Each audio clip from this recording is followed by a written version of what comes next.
Hey, my name's shawnshawn. I'm here to review Corbellic's Elite course. He launched this in 2025. Um, he's been around a little bit on eBay. He sold 18,000 works, so pretty impressive. 97% eBay rating. So he had a couple returns and bad products, but more or less he's done his job on eBay. So I was like, oh, this is pretty interesting. Maybe I'll sign up for the course, see what I can learn on eBay. It's $47 a month on the course. I got it when I was 17. 47 still pretty reasonable if you're just in a couple months. There's also a social media aspect to the course, which is called the community. It's all based within school, which has a really good system for teaching, and generally the layout's really good that school's designed, and Corbellic's put together, several courses in there. I would say all the light stuff is pretty solid. He's basically suggesting, he has the eBay system where you use oxygen bins, which are buy it nows. So he's doing a 99% auction and the buy it now at a higher price point, and they kind of fight between the two.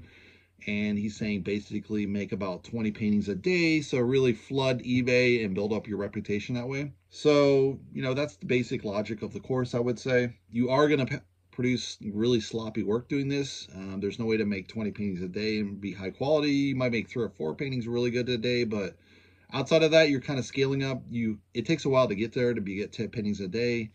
I've gotten to 8 paintings a day, years ago. So it does take some work, and it does take a while to get there. There are painters that can paint a lot. So it's a matter of time, but he's pretty pushy about trying to get there really quick. He also offers one-on-one coaching for $250, which, could be a value. As far as the course itself, there's a lot of repetition. I think maybe there's 20 hours of videos. I think you could boil this down to 3 hours of videos because it repeats a lot. Sometimes this is valuable, sometimes it's not. It's hard to say. Been an artist for a long time, been on eBay a long time, so probably I soaked up the information a lot faster than other students would that are brand new. One of the things, kind of questionable practices within the course, he suggests getting United States Post Office priority boxes, which are free. That is a service they offer. If you compare it USPS ground versus USP priority, which is the boxes, it's a $2 difference. And so if you go buy a box and then mail it via ground, you're going to be paying about the same. So it's not really a free box if you think about it that way. It does give you kind of priority at a cheaper cost, I would say, because you're not buying the box. But yeah, it's a free box anyway if you go to the post office. But he's suggesting using other ways, like stack it between the work, which isn't the way you're supposed to use it. So if you're constantly ordering 50 boxes and then you're using 10 to mail out, and then maybe the post office finds out eventually, hey, you're using 40 boxes a month on where are they going? I don't know if this will happen, but if you don't know, the United States Post Office does have a fraud department, and they do investigate people, usually for false things they send through the mail. But if they ever expand, Corbella could be on the hit list, I would say. He also does a lot of copy work, so he copies Bugs Bunny, Batman, older cartoons. I've seen other artists do this a little bit. That is copyright infringement, so buyer beware. Also, user beware, because technically if their IP is owned by someone that's alive, they can't go after you. He claims it's fan based art, so maybe it's true, but I've had other art coaches and they say never use other people's work. So, why would other art coaches say don't ever use anyone's work? And then this guy says, like, oh, out of the blue, hey, go ahead, use whatever you want. It's like, I think you could use that, but you have to change it quite a bit. And I don't know if zooming in an image counts as changing it quite a bit, because it looks pretty much a copy to me. He also tries to sell you on you have to pray to God, the mystical Sky Daddy. That's the only way you're going to survive. I did a master's without praying. I learned Spanish without praying. I learned German without praying. I learned a little bit of Polish without praying.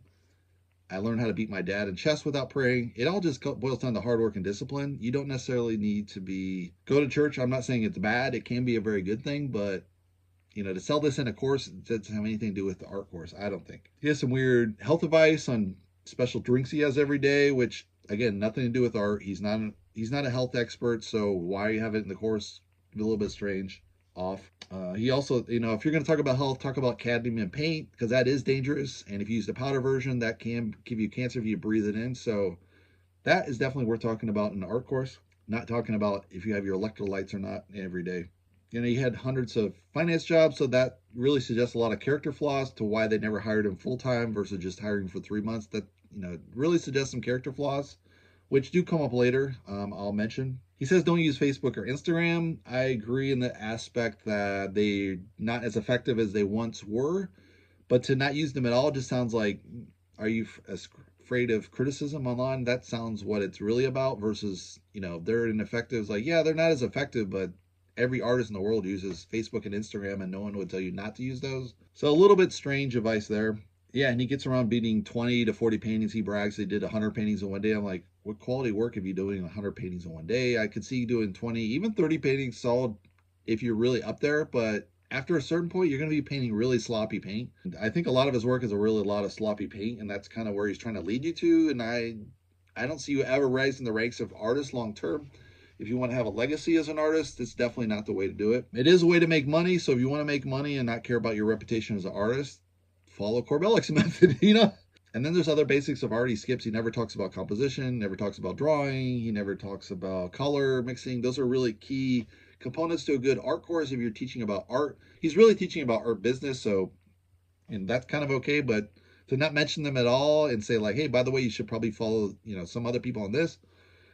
It's just like, that's another red flag in the course. Another thing is, he brings up, there's discussion in this, there's a social media aspect to this course called Community, designed by school. And so he'll put up stuff, and then, if you don't agree to everything he says and you come up with a different opinion, like he had a SKU system 0 to 99, which was okay. I was using an art gallery SKU system, which has the month, the year, the style, painting or drawing, unique number, size. That has a little bit more information than 0 to 99 and lets you find stuff on eBay faster. And he was like, oh, you can't do this. And this is wrong. You can't teach our students this. I'm like, it's just another version of the SKU system. And, that's when things kind of diverging from, oh, this guy's a great guy, to like, oh, He also suggested not using golden. I was like, I've never heard any artist in my life say like, don't use artist quality paint. What are you talking about, Corbellic? Like, bro, I tried to use his. He's like, you can use Blick. They got some good stuff at Blick. I'm like, all right, let me see. I'll give it a shot. I haven't done it in years to not use only golden. So I go see some of the paint. The problem is the cheaper paint has lower pigment in it, and the golden has high pigment. So when you mix the two, you don't get the right mix. You mix one with high pigment, low pigment, and then you mix them, and you're thinking you're making green, and you're making like, really dark black, or you're making really blue because the yellow's weak, or vice versa. So you're going to get inconsistent mixing of the paint when you do this. That's just not smart. Use high pigment. If you want to like tone it down, you can use gloss, and gloss will let you stretch the paint per se and give you more of an oil painting effect. But to mix basic and artist quality paint, it's just really stupid and just a mistake. And he uses AI art generator. He suggests you use for art, and I'm like, I have my own ideas. I don't want to use that. I don't think it's bad per se, but you are technically copying from the AI. So if AI ever gets any copyright, you're fucking screwed. The other thing is, we started kind of having like, every point you put in a discussion he doesn't agree with, he'll go, oh, you gotta do this. What's going on? God complex, like he has to be right 100% of the time, not just say like, you just have to say, oh, Sean has a different opinion. That's interesting. That's all you have to say. That's really all you have to say. Like, oh, this guy has a different opinion. Okay, whatever. I suggest this, let's stick to this. He could have taken me privately and told me that. No. But he just, had to have the last word. Like we had literally a post about finance, which has nothing to do at all with the course. And it just went out for like 7 posts. I'm like, what is this? I would just suggest, I didn't believe, I don't think it's going to go anywhere. And then, it's going to go this way. Oh, it's insider trading. I'm like, what are you talking about, bro? Like he literally just talks out the top of his ass, just to be, I am the right one. I am the leader. You must obey me. Like if you've ever led artists, it's kind of like herding cats. You have to be, you just have to say like there's a difference of opinion in some things, and there just is. Some people have different brands of paint they like. Some people like oil, some people like acrylic, some people like watercolor, and they're better in those mediums. So why force them to only paint acrylic, or why force them to only paint oil? Or it just, it's just ridiculous to say that. So anyway, after about a month, he's like, oh, I got some suggestions how to improve your store. I'm like, all right, let's see what he has. So I paid $250. He gives me this kind of harsh critique, which it is what it is. It's, you're an art coach. He's going to know a little bit more. So he's going to kind of ruffle some feather, I would say. But then right after the course, he goes into the social media account. Sean doesn't know what he's talking about. Like a little kid, like a little kid. Like how unprofessional is that? Like anyone that's ever been a leader, you criticize privately and praised publicly. This is just the common business 101 kind of thing. It's like, now I understand why he had a 100+ finance job, because he wasn't professional. He didn't know how to be professional on a job, and he doesn't know how to be a professional leader. So, I mean, he's just shooting himself in the foot, because if anyone sees that, they're going to be like, well, this guy said this guy said that. This guy sold a lot of art as well. Why are they criticizing each other? Like, what the hell's going on? Oh, I was like, oh my God, so yeah, I wouldn't recommend taking you into coaching classes, because he's going to rip you off and trash talk you afterwards. I mean, that's just way unprofessional, dude. Like, if you didn't like me, then just don't offer any coaching classes. Just, it's like, dude, it's like, if you don't like someone, don't like them, and boot them out of the class, but then treat them like shit in front of all your rest of your students. It just looks so poor on yourself as a leader. Anyway, that's my review, and you can do what you will.